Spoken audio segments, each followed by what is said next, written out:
Hey students, today we are going to start a new chapter of 9th class chemistry. The chapter name is matter around us pure. Have you ever noticed the word pure written on the packs of your consumable items like salt, ghee, milk? There are written as like pure milk, pure ghee, pure salt, etc. etc.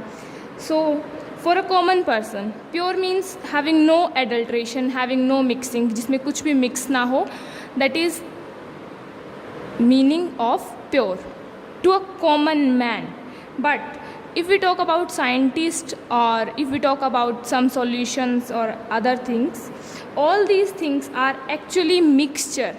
If we found somewhere written pure like on some consumable items, then that is not pure actual, because that things are actually mixture of different substance. बहुत सारे substance को मिला के बनती है, तो हम उनको प्योर नहीं कह सकते. फॉर एग्जाम्पल हम बोल देते हैं milk is pure, this milk is pure, but milk is always actually a mixture of water, fat, proteins. So we can't say milk is pure in actual. It means that when a scientist say that something is pure, that means all the constant particle of that substance are same in their chemical nature. अगर substance के अंदर जितने भी chemical nature के substance होंगे, किसी constant particles होंगे, अगर वो सब same chemical nature के हैं, only that means कि वो pure substance होगा. अदरवाइज़ हम कहेंगे that is not a pure substance. हम नहीं कह सकते कि वो सब्सटेंस प्योर सब्सटेंस है. एक प्योर सब्सटेंस जो होता है उसमें सिर्फ सिंगल टाइप ऑफ पार्टिकल्स होते हैं, just contain single type of particles, और हम कह सकते हैं सब्सटेंस एक प्योर सिंगल फॉर्म है मैटर की. Now coming to mixture. What is a mixture? Mixture are constitute by more than one kind of pure form of matter. जब more than one kind of pure form of matter मिल जाए तो उसको हम substance कहते हैं. एक substance कभी भी दूसरे काइंड ऑफ मैटर से फिजिकल प्रोसेस से कभी भी अलग नहीं होता. फिजिकल प्रोसेस मीन्स सिर्फ हम उसको छान के सिंपल ऐसे फिजिकल प्रोसेस से ही अलग नहीं कर सकते, हमें कुछ केमिकल प्रोसेस करने पड़ते हैं उसको अलग करने के लिए. जैसे डिज़ोल्व सोडियम क्लोराइड होता है तो हम उसको सेपरेट तो कर सकते हैं पानी से. Dissolved sodium chloride can be separated from water by the physical process of evaporation. Sodium chloride क्या है? itself एक सब्सटेंस है और ये खुद से फिजिकल प्रोसेस से अलग नहीं हो सकता, इसके केमिकल कॉन्स्टिट्यूएंट से. फिजिकल प्रोसेस से ये सिर्फ अलग हो सकता है तो किससे? सिर्फ पानी से. ऐसे ही शुगर एक सब्सटेंस है जिसमें सिर्फ एक काइंड ऑफ प्योर मैटर होता है और उसके कंपोजिशन हर जगह पे सेम रहेगा. शुगर हर जगह पे सेम ही मीठी रहेगी. अगर हम एक शुगर की कटोरी ले लेते हैं और उसमें से कहीं से एक ऊपर से एक दाना खा के देखते हैं, नीचे से कोई लेते हैं, तो हमें सेम ही उसकी कंपोजिशन है सेम मिलेगी थ्रू आउट, जहाँ से भी देखते हैं. अब आता है टाइप्स ऑफ मिक्सचर की बात. There are 2 types of mixture. हमें पता है कि 2 टाइप ऑफ मिक्सचर होते हैं और दोनों टाइप का नाम क्या होता है? One is homogeneous mixture and another one is heterogeneous mixture. ये एक्टिविटी जो है उसमें होमोजीनियस और हेट्रोजीनियस के बारे में हमें पता चल जाएगा. इसमें हमें एक बीकर लेनी है, group A B C D में उनको डिवाइड कर देना है. ग्रुप ए में बीकर है 50 मिलीलीटर ऑफ वाटर, 1 स्पैचुला है हमारे पास, उस स्पैचुला में कॉपर सल्फेट पाउडर है. ग्रुप बी में भी पानी है और 2 स्पैचुला है, उसमें 1 है, इसमें 2 है. ग्रुप सी और डी में क्या है? अलग अलग अमाउंट है कॉपर सल्फेट का और पोटेशियम परमैंगनेट का, या कॉमन सॉल्ट भी हम उसकी जगह ले सकते हैं. जब हम उनको मिलाते हैं तो हमें 2 टाइप के सॉल्यूशन मिलते हैं. ग्रुप ए और बी से जो हमें मिलता है वो एक सॉल्यूशन ऐसा होता है जिसकी यूनिफॉर्म कंपोजिशन होती है, वो बिल्कुल अच्छे से घुल जाता है, यूनिफॉर्म कंपोजिशन होती है उसकी हर जगह पे. तो ऐसे मिक्सचर को हम कहते हैं होमोजीनियस मिक्सचर. जो हमने ग्रुप सी और डी में लिया था वो अच्छे से घुल नहीं पाता है. उसमें क्या होता है, वो जो उसके पार्टिकल्स हैं वो हमें दिखते रहते हैं, तो उसको हम कहते हैं हेट्रोजीनियस मिक्सचर. तो जिसमें इवनली डिस्ट्रीब्यूट हो गया वो होगा हमारा होमोजीनियस मिक्सचर. जिसमें इवनली डिस्ट्रीब्यूट नहीं हुआ उसको हम कहेंगे हेट्रोजीनियस मिक्सचर. अब हम आगे डिवाइड करते हैं क्लास को 4 ग्रुप्स में, A B C D. A B C D में हम क्या पढ़ेंगे? कुछ क्रिस्टल्स लेंगे हम कॉपर सल्फेट के ग्रुप ए में, उसमें फुल एक स्पैटुला डालेंगे कॉपर सल्फेट के ग्रुप बी में, चॉक पाउडर ग्रुप सी में, और ग्रुप डी में हम डालेंगे कुछ ड्रॉप्स मिल्क या फिर इंक की। इसके बाद हम इनको अलग अलग करके देखेंगे, किसी को फिल्ट्रेशन मेथड से, किसी को सिंपली सॉल्यूशन मिलेगा हमें, किसी से सस्पेंशन मिलेगा और कोलाइडियल सॉल्यूशन मिलेगा। हम ये तीनों चीज़ें हमारे आने वाले चैप्टर में पढ़ने वाले हैं। उससे पहले हमारे दो क्वेश्चंस आते हैं। First question is what is mean by a substance. Substance हमने अभी अभी पढ़ा है। Substance is mixture are constituted by more than one kind of pure form of matter and that is known as substance. Next है हमारा list the point of differences between homogeneous and heterogeneous mixture. हमने अभी दोनों solution पढ़े हैं, homogeneous और heterogeneous mixture. Homogeneous mixture have uniform composition and heterogeneous mixture do not have uniform composition. That means they have irregular composition. Homogeneous mixture के जो constant particle होते हैं वो इवनली डिस्ट्रीब्यूट होते हैं। हेट्रोजीनियस के हम उनको नेक डाई से दे सकते हैं, वो इवनली डिस्ट्रीब्यूट नहीं होते। अब एग्जांपल की बात करते हैं तो होमोजीनियस मिक्सचर के एग्जांपल होते हैं जैसे एयर कह सकते हैं हम, एलोए, या फिर हम प्योर वाटर की बात करें तो वो भी होमोजीनियस मिक्सचर में ही आता है। एग्जाम्पल हेट्रोजीनियस के मिक्सचर के जो होते हैं वो होता है सी वाटर या फिर कुछ सैंड, कुछ चॉक का मिक्सचर, ऐसे हम ये सब क्या आता है हमारा हेट्रोजीनियस मिक्सचर में। Now what is a solution. Solution क्या होता है? Solution is a homogeneous mixture. Homogeneous mixture means क्या होगा, इसकी यूनिफॉर्म कंपोजिशन तो होगी ही अगर ये सॉल्यूशन है तो, और टू और मोर सब्सटेंसेस की दो या दो से ज़्यादा सब्सटेंसेस मिलके जब यूनिफॉर्म कंपोजिशन बना लें तो उसको हम सॉल्यूशन कहेंगे। हम बहुत सारे सॉल्यूशंस देखते हैं हमारे दिन में, जैसे लैमनेड हो गया, सोडा वाटर हो गया, ये सब सॉल्यूशन है। हम सॉलिड सॉल्यूशन भी देख सकते हैं, जैसे एलॉयज़ होते हैं। एलॉयज़ क्या होते हैं? हम जब मेटल्स की बात करते हैं तो मेटल या नॉन मेटल में कुछ थोड़ा बहुत इम्प्योरिटीज़ टाइप या कुछ भी जब मिला दिया जाता है उसको मेटल में, तो वो क्या बन जाती है, एक एलॉय बन जाती है। उसकी प्रॉपर्टीज़ वही रहती है। जैसे ब्रास है, ब्रास क्या होता है, 30% जिंक और 70% कॉपर से मिलके बनता है, तो ब्रास एक एलॉय है। ये दोनों मेटल को मिल के बनता है, तो इस वजह से ये एक एलॉय है। Now coming to page number 16, solution. Solution क्या होता है? एक सॉल्वेंट, सॉल्यूट, इसके कंपोनेंट में। सॉल्यूशन के अंदर दो कंपोनेंट होते हैं, सॉल्वेंट और सॉल्यूट। जो कंपोनेंट सॉल्यूशन का अदर कंपोनेंट में घुल जाए उसको कहेंगे सॉल्वेंट, और जो अपने अंदर घोल ले उसको कहेंगे सॉल्यूट। एग्जाम्पल्स क्या होते हैं? सॉल्यूशन जो होता है sugar in water, liquid solution, sugar इसमें सॉल्यूट है और वाटर सॉल्वेंट है। जो घोल ले वो सॉल्वेंट, जो घुल जाए वो शुगर, सॉल्यूट। तो ये इसके कुछ एग्जाम्पल हैं। Iodine in alcohol, aerated drinks होती हैं, एयर जो मिक्सचर है गैसेस का। नाउ प्रॉपर्टीज़ क्या क्या होती हैं सॉल्यूशन की। सॉल्यूशन एक होमोजीनियस मिक्सचर है, ये हमने बिल्कुल फर्स्ट लाइन पढ़ी है। Solution is a homogeneous mixture. जो पार्टिकल्स ऑफ सॉल्यूशन होते हैं that are very smaller, we can say the size of particles of solution are 1 nanometer in diameter, और उनको हम नेक डाई से नहीं दे सकते। Because of very small particle size, वो क्या होंगे, जब भी हम उनमें से लाइट पास करते हैं तो वो स्कैटर नहीं करेंगे, तो स्कैटर ना होने की वजह से क्या होगा, हमें पाथ नहीं दिखेगा लाइट का। जो सॉल्यूट पार्टिकल होता है मिक्सचर से, फिल्ट्रेशन से अलग हम उनको नहीं कर सकते, छान कर नहीं अलग कर सकते।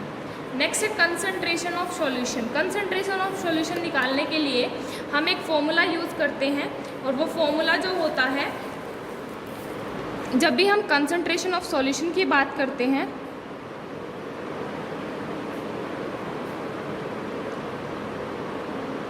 तो उसके लिए हम अमाउंट ऑफ सॉल्यूट को हमेशा अमाउंट ऑफ सॉल्वेंट से डिवाइड कर देते हैं एंड इनटू 100। ये हमारा कंसंट्रेशन निकालने का फॉर्मूला होता है। जब अमाउंट की बात करते हैं, जब मास की बात करते हैं, तब उसमें हम 100 मल्टीप्लाई कर सकते हैं, अमाउंट में हमें वो ज़रूरत नहीं होती। तो हमारा कंसंट्रेशन क्या हुआ, the amount of solute to the amount of solution. अब अमाउंट ऑफ सॉल्यूट क्या होता है, किसी पर्टिकुलर टेम्परेचर पे हम देखते हैं कि एक सॉल्यूशन है वो सॉल्यूट को घोल लेता है। जब उसमें कोई सॉल्यूट ज़्यादा और ना घुल पाए, हमने बहुत सारी चीनी थोड़े पानी में घोल दी, उसके बाद जब हम और चीनी उसमें डाल रहे हैं और शुगर डालते जा रहे हैं पर वो घुल नहीं रही, जब उस पानी में, उस लिमिटेड पानी में उस शुगर का घुलना बंद हो जाए तो हम उस टाइप के सॉल्यूशन को हम कहेंगे सैचुरेटेड सॉल्यूशन। और इस जो जहाँ तक वो घुल चुका है वहाँ तक उसकी सॉल्युबिलिटी होगी। और अगर वो अमाउंट ऑफ सॉल्यूट हमेशा सैचुरेशन लेवल से लेस रहे, उसमें शुगर और डालने की हो कैपेसिटी और हमने थोड़ी कम डाली हो, तो उसमें और शुगर भी डल सकती है, तो उसको हम कहेंगे अनसैचुरेटेड सॉल्यूशन। जब उसमें और शुगर घुलने की भी कैपेसिटी हो तो उसको हम कहेंगे अनसैचुरेटेड सॉल्यूशन। अब हमारे पास वेरियस वेज हैं एक्सप्रेस करने के लिए कंसंट्रेशन को, सॉल्यूशन को। मास of solute upon mass of solution, mass of solute upon volume of solution. एक एग्जांपल है हमारा, उसमें 40 ग्राम कॉमन सॉल्ट है और 320 ग्राम वाटर है। पहले तो हम मास ऑफ सॉल्यूशन निकालेंगे। हमें पता है, देखिए हमने पढ़ा है अभी, सॉल्यूशन किस किस को मिला के बनता है, solute plus solvent. That means अगर हमें इन दोनों का मास दिया गया है तो हम सॉल्यूशन का मास फाइंड आउट कर सकते हैं। तो हमें मास ऑफ सॉल्यूट दिया है प्लस मास ऑफ हम सॉल्वेंट कर देंगे। मास ऑफ सॉल्वेंट जो वाटर का हमें दिया है 320 ग्राम, मास ऑफ सॉल्यूट जो हमें दिया है कॉमन सॉल्ट का वो है 40 ग्राम। तो हमारा मास ऑफ सॉल्यूशन कितना आएगा, मास ऑफ सॉल्यूशन हमारा रहेगा 360 ग्राम मास ऑफ सॉल्यूशन। ये हमारा मास ऑफ सॉल्यूशन आ गया 360 ग्राम। अब हमें मास परसेंटेज, हमें क्या बोला गया है, calculate the concentration in terms of mass by mass percentage of solution. हमें मास परसेंटेज ऑफ सॉल्यूशन निकालना है तो, और in terms of solution mass by mass percentage in terms of solution. हम करेंगे मास ऑफ सॉल्यूट को मास ऑफ सॉल्यूशन से divide into 100। ये हमारा फॉर्मूला रहेगा, मास of solute upon mass of solution into 100। और इसको हम डिवाइड करेंगे 40 अपॉन 360 को जब हम 100 से डिवाइड करेंगे तो हमारा आएगा 11.1%। नेक्स्ट हमारा है व्हाट इज सस्पेंशन। जो नॉन होमोजीनियस सिस्टम में जब हम बात करते हैं, जो हमें ग्रुप सी से मिला था, सस्पेंशन क्या होता है, एक हेट्रोजीनियस मिक्सचर होता है जिसमें सॉल्यूट पार्टिकल डिजॉल्व नहीं होते पर सस्पेंड रहते हैं। सस्पेंड मीन्स घूमते रहते हैं through out with the bulk of medium. जो पार्टिकल्स हैं उनको हम नेक डाई से भी देख सकते हैं। अब प्रॉपर्टीज़ क्या होती हैं, सस्पेंशन की प्रॉपर्टीज़ क्या होती हैं। हेट्रोजीनियस मिक्सचर होता है, हमने पढ़ा है ये, ठीक है। पार्टिकल्स जो होते हैं सस्पेंशन के उनको हम नेक डाई से नहीं देख सकते। पार्टिकल सस्पेंशन के जो होते हैं स्कैटर कर सकते हैं बीम ऑफ लाइट को। जब हम इसमें से लाइट निकालते हैं तो वो लाइट पास हो जाती है आराम से। सोल्यूट पार्टिकल सेटल डाउन हो जाते हैं जब हम इसको अनडिस्टर्ब छोड़ देते हैं काफ़ी टाइम के लिए, तो ये क्या हो जाते हैं, सेटल डाउन हो जाते हैं। नेक्स्ट है हमारा व्हाट इज़ कोलॉइडल सॉल्यूशन। जो हमें ग्रुप डी में मिला था एक्टिविटी नंबर 2.2 में, वो है हमारा कोलॉइडल सॉल्यूशन। जब हम इसमें से स्कैटर करते हैं, कोलॉइडल सॉल्यूशन क्या होता है, देखिए जब भी हम इसमें से स्कैटर करते हैं बीम ऑफ लाइट, तो ये क्या करता है, पाथ क्या बिल्कुल विजिबल दिखा देता है लाइट का। इसी को हम कोलॉइडल सॉल्यूशन कहते हैं। Scattering of beam of light is called the Tyndall effect. जो हम स्कैटर कर रहे हैं इसको हम टिंडल इफेक्ट कहेंगे। और जिसने ये नाम टिंडल इफेक्ट ढूंढा था उस साइंटिस्ट के नाम पे ही ये पड़ा है, टिंडल नाम था उसका। टिंडल इफेक्ट तब भी हम देख सकते हैं जब भी हम किसी बिल्कुल डार्क रूम में एंटर करते हैं और उसमें अगर थोड़ी सी कहीं जगह है, साइड में कोई स्मॉल होल है, तो उसमें हमें लाइट आती हुई दिखती है और उसमें हमें थोड़े बहुत धूल के कण उड़ते हुए दिखते हैं। तो वही स्कैटरिंग ऑफ लाइट होती है। जब वो पार्टिकल्स, कौन से पार्टिकल, डस्ट पार्टिकल्स और स्मोक पार्टिकल्स जो होता है एयर के अंदर प्रेजेंट, उनकी वजह से जो स्कैटरिंग ऑफ लाइट होती है उसको हम टिंडल इफेक्ट कहते हैं। टिंडल इफेक्ट की वजह से जो हम पार्टिकल्स की बात करते हैं कोलॉइडल सॉल्यूशन के, वो इजीली स्कैटर कर सकते हैं beam of visible light. Now coming to page number 18, Tyndall effect. Tyndall effect को हम ऑब्जर्व कर सकते हैं जब सनलाइट पास करती है कैनोपी ऑफ डेंस फॉरेस्ट। जब हम देखते हैं उसकी जो डेंस फॉरेस्ट होता है, ऊंचे ऊंचे पेड़, उनके ऊपर वाले हिस्से से जब एकदम से रोशनी आती है तो हम देखते हैं कि वो टीनी ड्रॉपलेट्स होती हैं वाटर की, उसकी वजह से वो कोलॉइड जो प्रेजेंट होता है एयर में वो स्कैटर कर देता है light, beam of light. Property क्या होती हैं कोलॉइड की? ये एक हेट्रोजीनियस मिक्सचर होता है। साइज़ ऑफ पार्टिकल जो होते हैं टू स्मॉल होते हैं।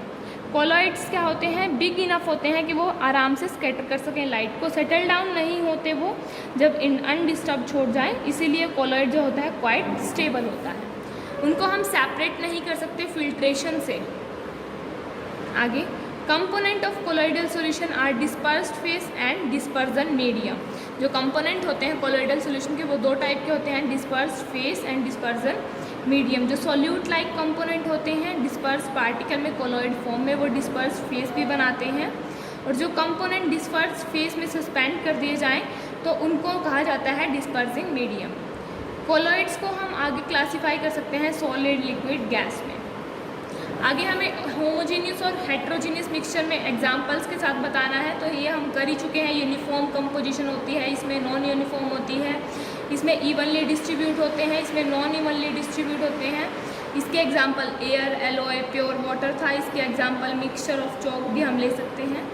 नेक्स्ट है हमारा सोल, सॉल्यूशन एंड सस्पेंशन। इनके बारे में बताना है। सोल हमारा क्या था? कोलॉइडल सॉल्यूशन की जब हम बात करते हैं तो ये एक हेट्रोजीनियस मिक्सचर होता है। इसके पार्टिकल स्नेक डाई से नहीं देख सकते, टिंडल इफेक्ट इसी में मिलता है। सोल होता है हमारा कोलॉइडियल। सॉल्यूशन जो था हमने पढ़ा था, ये होमोजीनियस मिक्सचर होता है। सॉल्यूट पार्टिकल नेक डाई से नहीं देख सकते, इसमें टिंडल इफेक्ट नहीं मिलता हमें।